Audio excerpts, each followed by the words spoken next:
Hi, guys. It's Leslie from Leslie Jordan Wellness. And I wanted to just make a quick video about something that I get a lot of questions about in my business. And that is yes, okay, I have these negative thought processes, but how do I really shift from having those thought processes to something more helpful? So that is what I'm going to talk about. Briefly today is about how to reframe those unhelpful thoughts using a CBT framework to help you conquer that negative thinking. So, what are these unhelpful thoughts? So, unhelpful thoughts are also known as distorted thoughts or cognitive distortions, and they are faulty or otherwise inaccurate thought processing patterns, perceptions, or beliefs. They're usually negative. They often tap into emotional or irrational processes and they are habitual, but they are not factual.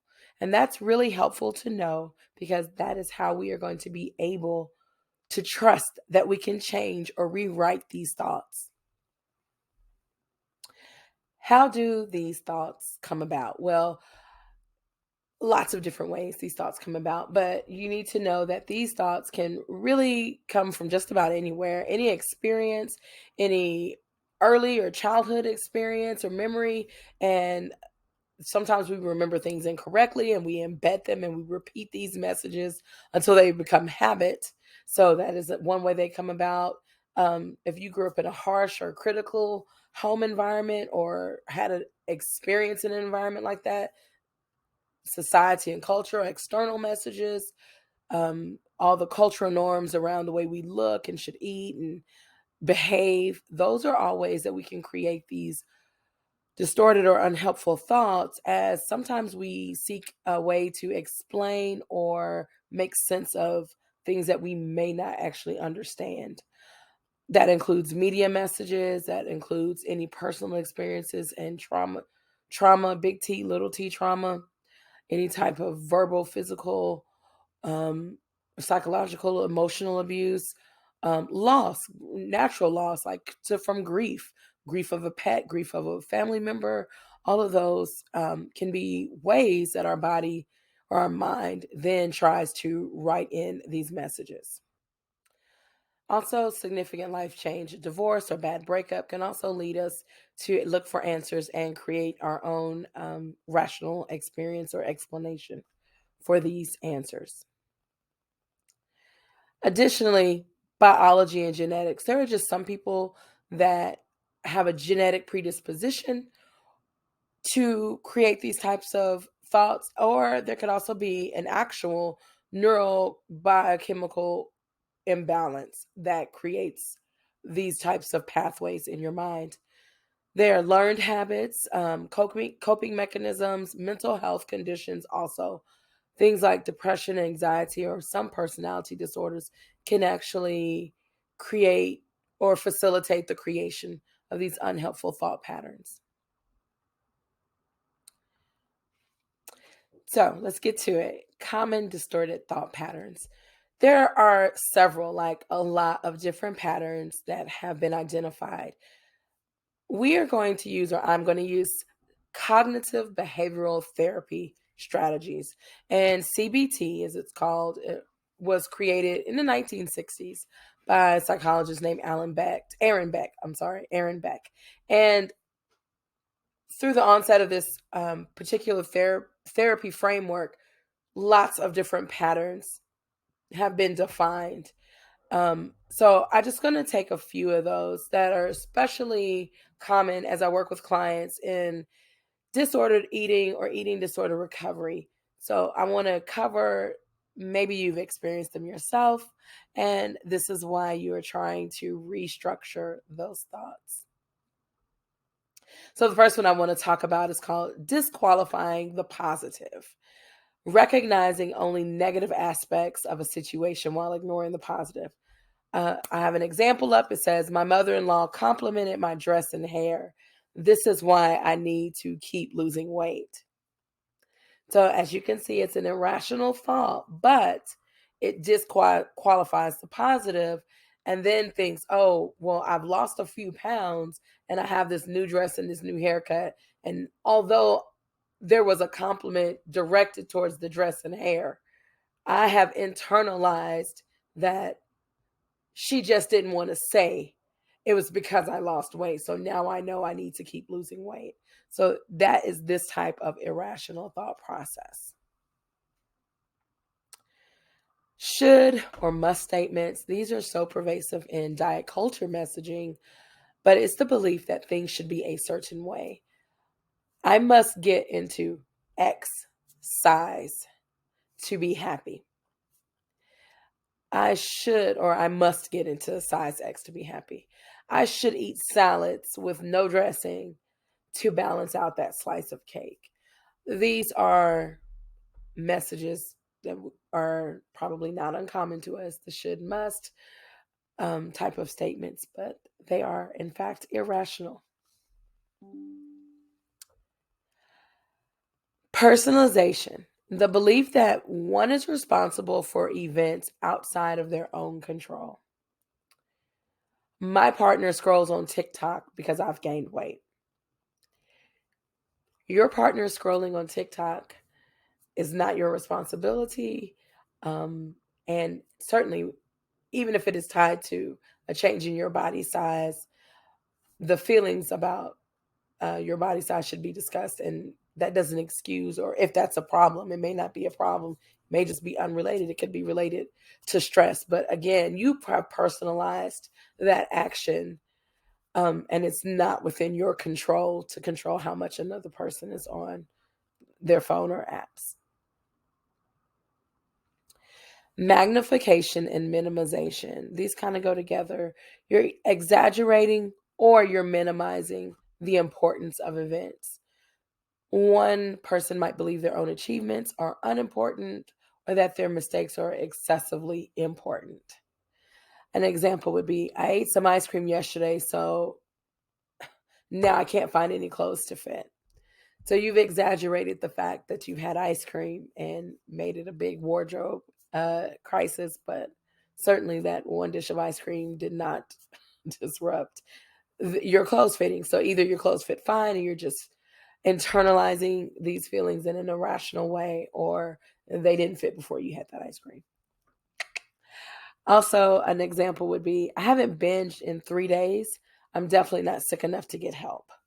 So here, these irrational thoughts have allowed you to excuse undesirable or unhelpful behaviors, such as binge eating can be, and you have said that you've minimized it by saying that you don't need help. Catastrophizing. This kind of goes with minimizing, but I wanted to list it separately. Seeing only the worst possible outcomes of any situation.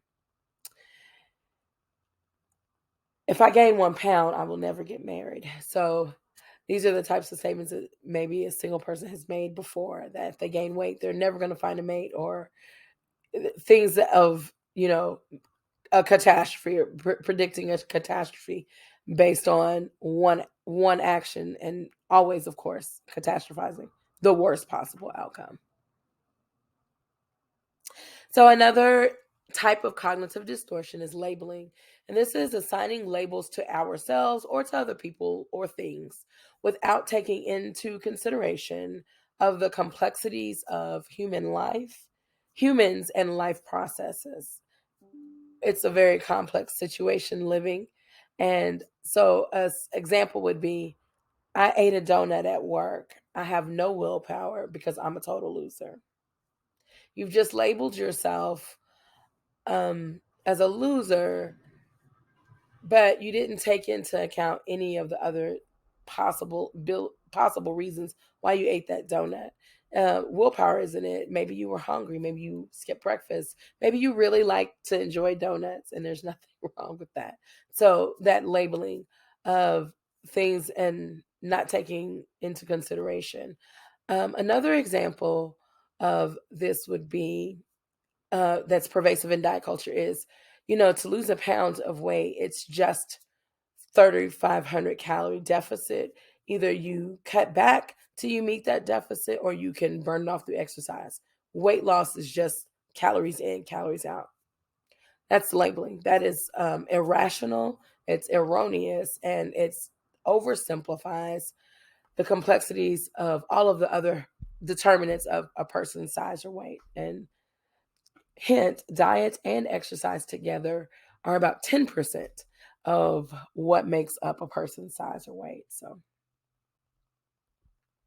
polarized thinking. Excuse me. Here in Austin with allergies.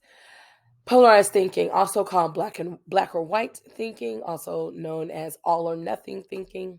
This is a pattern that where you think in absolutes, such as always, never, or every. Um, I have I have always had to binge whenever I've had a bad day. So we've used this statement always, and bad day equates in our mind to a binge, and it doesn't even look towards all the possibilities that would be in the gray, right, between the black and the white. So, um, I am, I ate a Hershey's Kiss. I may as well eat the whole bag. Same thing. I've had one. I may as well have them all. That type of irrational thought process. So, what have you been waiting for? How to practice reframing those thoughts so that they are less unhelpful and they are more helpful. So, I usually use these 5 steps with my clients to help them reframe the thought. I'm going to use the previous statement about binge eating. I have had a bad day and I have always binge eat whenever I always binge eat whenever I have a bad day. So that type of thought. So again, that's that all or nothing, or polarized thinking, all or nothing, black white thinking. So we want to shift from that. We want to be able to live in the gray because that's where, especially in eating disorder recovery, the gray areas where all the flexibility to weather the storms that will be thrown your way during recovery are going to be fought. So we want to be able to have flexibility, not be derailed, not be discouraged. So first, if that happens, I've had a bad day at work. Someone dinged my car in the parking lot. So I have had this bad day, and immediately I said, oh, "My car. Oh my gosh, I'm gonna go home and I'm gonna binge." So first step, identify the thought. So you recognize what the unhelpful thought is that is primed to trigger, in this case, the binge eating behavior. So it's the thought that I've had the bad day, and I've always rationalized it with the all or nothing thinking. So I recognize that the thought is I've had a bad day, and my coping is the binge, right? Once you've identified that thought, you then challenge that thought. So that's step 2 is challenging that thought. How do we challenge thought? We can use questions and evidence to support or refute that thought. I've had a bad day. So we can take it either way. We can refute the fact that it's been a bad day. Is my day really that bad? Is my day going to be ruined because of the ding on my car? Well, I'm healthy. I'm not hurt. I have insurance. I can fix the car. It's not that bad. So maybe that part of the thought is the part that we can refute in that moment. We can also challenge or refute the other part. I need to binge eat as a result of this ding in my car. Do I need to binge eat? Will it help me feel better?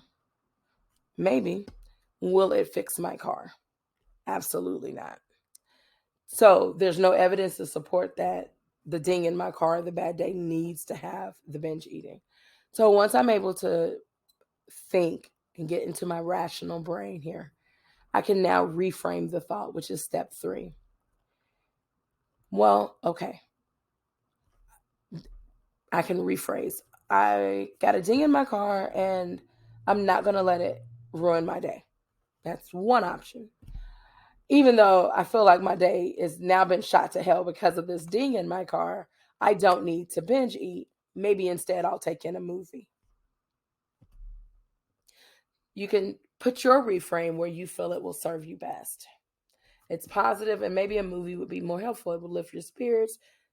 There's a movie you've been wanting to see, whatever it is for you in that moment. You're going to reframe that thought.